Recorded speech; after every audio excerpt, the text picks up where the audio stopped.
González, cuyo jefe de gabinete de asesores fue, estoy hablando de Luis Herrera. ¿Cómo está? Señor Herrera, muy buenas tardes. Comencemos primero con algo que usted conoce, porque ha estado hace poco en el Ministerio del Interior, sabe lo que es la comunidad de inteligencia en el Perú, y estamos ante 4 detenciones, una que se ha materializado hoy, finalmente Hugo Chávez, ex hombre fuerte de Petroperú, pero entre los 3 detenidos de este mismo paquete hay 2 personas de inteligencia de la DINI. Uno, nada menos que el jefe, señor Fernando de la Torre, una cosa bastante excepcional, que el jefe de la Dirección Nacional de Inteligencia, organismo dependiente de la PSM, vaya a dar preso bajo régimen de prisión preliminar por ahora.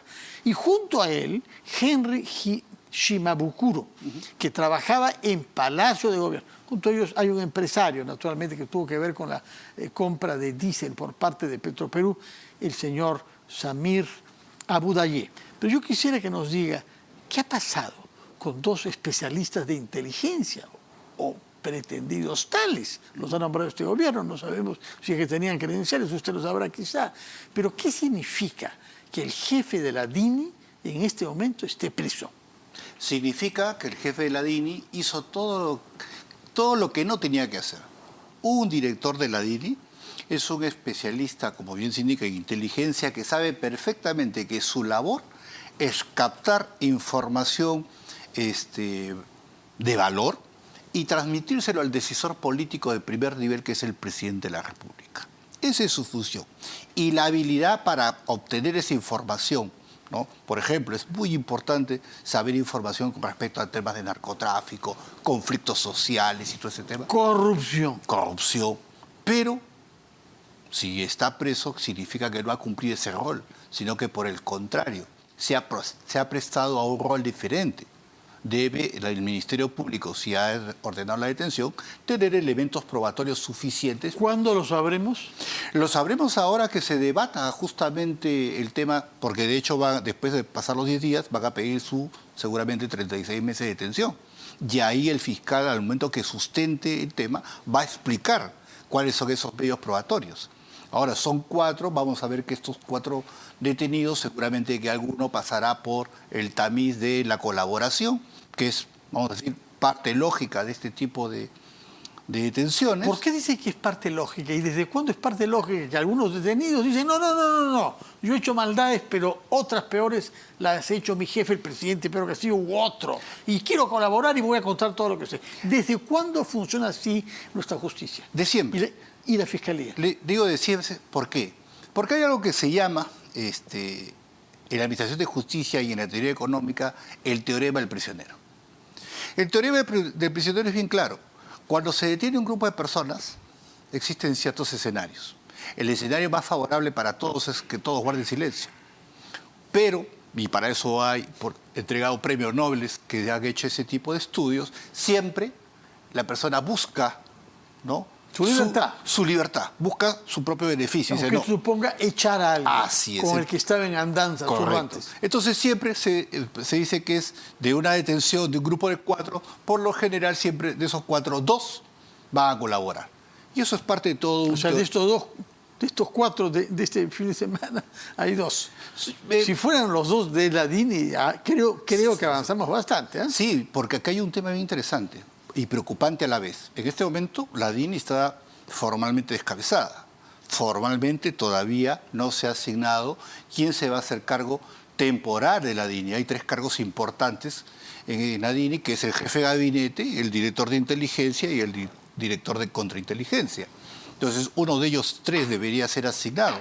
El otro escenario es que se nombre al nuevo jefe.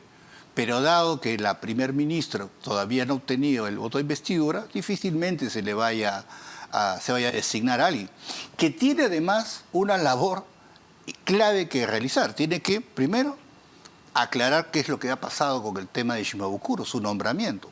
Tiene que aclarar el tema del uso de los fondos. No olvidemos que hay un latente por ahí, la entrega de dinero a líderes políticos, ¿no? Entonces, quien asuma el rol de jefe de la DINI ya no solamente tiene que asumir el rol de conducir el aparato y el sistema de inteligencia, sino que además tiene que asumir la obligación de Averiguar qué ha hecho y su averiguar. antecesor. Así es. Porque no olvidemos, y eso es un punto clave en la administración pública, quien asume un cargo, asume el activo y el pasivo, si en el tiempo oportuno no hace el deslinde de responsabilidades. De acuerdo. De los 4 que han sido detenidos ahora, puesto que Hugo Chávez se ha entregado hoy, ¿no? Completando a los 4. No ha sido detenido, sino se ha entregado a la justicia. Después de incluso producir un video que hemos difundido acá, diciendo que es naturalmente totalmente inocente. ¿Qué relación hay entre los 2 funcionarios de la DINI? Uno que estuvo en Petroperú y el otro que era un empresario privado, Samir Abudayi. Bueno, por lo que se conoce hasta ahora de la información pública que existe, la relación son relaciones de poder. Es decir, yo te contacto con los niveles más altos del poder político para tomar determinadas decisiones. Que tú ganes mucha plata del Estado, pero reparte, más o menos. Tristemente, así es. Ya, bueno. Entonces, dejemos de lado por un momento la corrupción y hablemos sobre la mediocridad de la gestión pública. Porque una parte del problema no es que se roba la plata, sino una parte es que no se sabe ejecutar. Y el resultado es que hay 2.500 obras paralizadas en nuestro país, entre las cuales decenas de hospitales, construcciones múltiples, carreteras, puentes y demás. Usted lo sabe mejor que yo. Explíquenos, por favor, cuál es la causa de fondo por la cual nuestra administración pública ha dado muestras de una tal inoperancia para gastar el dinero que tiene y para terminar con las obras que se comienzan. 2 puntos esenciales, a mi entender, de experiencia. Primero, falta de liderazgo para conducir los proyectos.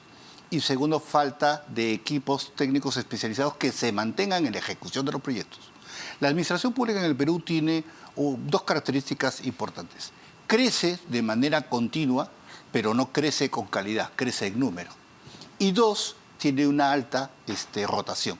Es decir, vamos a encontrar dentro de la administración pública directores que, por ejemplo, han estado en un proyecto en salud y el año siguiente los encuentra en el MIDIS. Y luego los va a encontrar en el Ministerio de Trabajo. Es como vamos a decir, una masa laboral flotante que está circulando entre los ministerios, pero cuya característica no es la eficiencia en la gestión. Entonces, ¿qué sucede? Como bien he indicado, en el último quinquenio nosotros tenemos proyectos de inversión pública, un poco más de 2.000 proyectos de inversión pública aprobados. De ellos, a la fecha, en el último quinquenio, solamente se han ejecutado cerca del 10%. 10%. 200 sobre 2.000. Así es. ¿Cuáles son, por ejemplo, pónganos algunos ejemplos de cosas temas ejecutadas? Puntualmente, mantenimientos de colegios, algunos temas de reparación de carreteras, principalmente son esos 2 rubros, mantenimiento de carreteras y mantenimiento de colegios. Porque, por ejemplo, en el caso de salud, no tenemos la implementación de los proyectos de inversión pública que hay, por ejemplo, para los grandes hospitales, ¿no?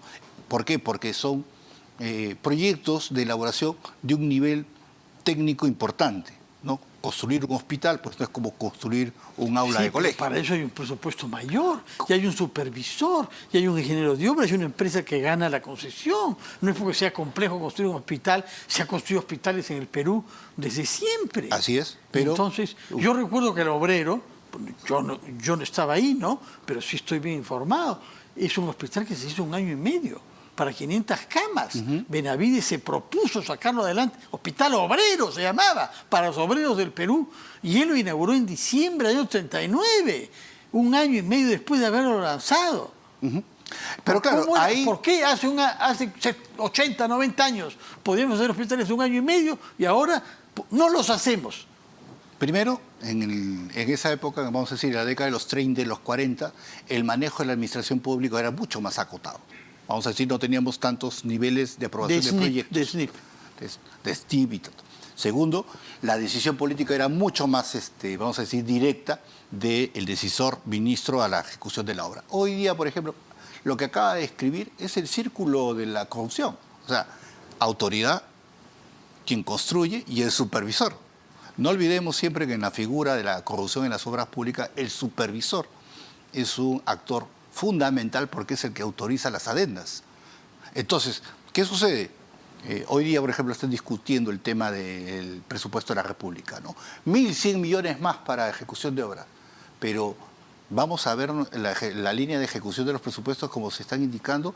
El gobierno presente está sobre el 50%, un poco más del 50%. O sea, el tema de la ejecución es un lastre que arrastramos, primero porque tenemos 90% de proyectos que no se están ejecutando, pero que ya tienen un periodo de antigüedad tal que de repente muchos de ellos ya quedaron desfasado respecto de su expediente técnico. Correcto. Hay que hacer uno nuevo. Entonces, gastar otra vez. Se calcula que el 2% del valor de un proyecto se gasta en elaborar el expediente técnico.